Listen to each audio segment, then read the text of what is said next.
bootable loo sameeyo, ama markii computerkaada uu kici waayo. haddii uu yahay laptopkaada Toshiba hadduu yahay, daawasho wacan iyo ka faa'iidaysi wacan. marka ugu horeeyo waxaad riixaysaa furaha F2 ayaad riixaysaa oo keyboardkaada F2 ayaad riixaysaa hal jeer, ama haddii uu kaa diido ilaa 5 jeer ayaad si oo dhaqso ah aad u wada riixaysaa isku xiga. kadib wuxuu geynayaa shaashadan, ayuu ku geynayaa shaashadan. markuu geeyo optionka advanced ayaad riixaysaa, menuga advanced ayaad riixaysaa, ayaad enter leedahay. kadib shaashadan ayuu ku geynayaa. shaashadan markuu geeyo adoo isticmaalaysa furayaasha kor iyo hoos, adoo isticmaalaysid falaaraha kor iyo hoos, adoo isticmaalaysid ayaad waxaa imaanaysaa system configuration, kadibna enter ayaad riixaysaa. kadib wuxuu ku keenayaa shaashadan, ayuu ku keenayaa system configuration shaashadiisa ayuu ku keenayaa. markuu keeno kadib boot mode-ka wuxuu hadda joogaa UEFI ayuu joogaa, UEFI boot ayuu joogaa. kadib enter ayaad leedahay adoo isticmaalaysid.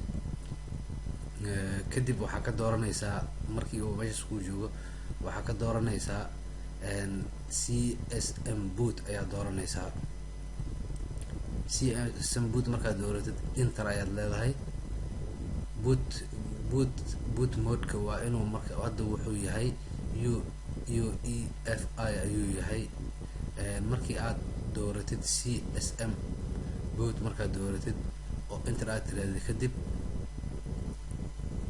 shaashadan ayuu sidaan ayay noqonaysaa. shaashadii boot mode-ka wuxuu noqonayaa, wuxuu isu bedelayaa CSM boot ayuu isu bedelayaa.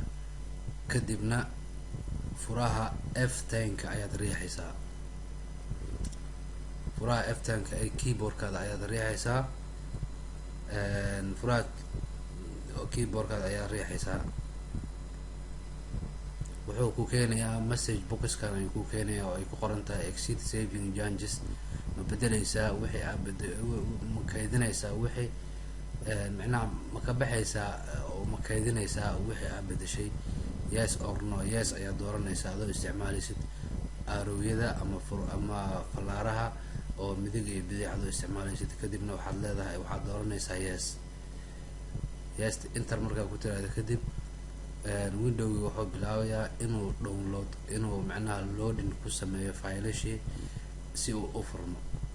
waad ku mahadsantihiin daawashadiina, ka faa'iidaysi wacan.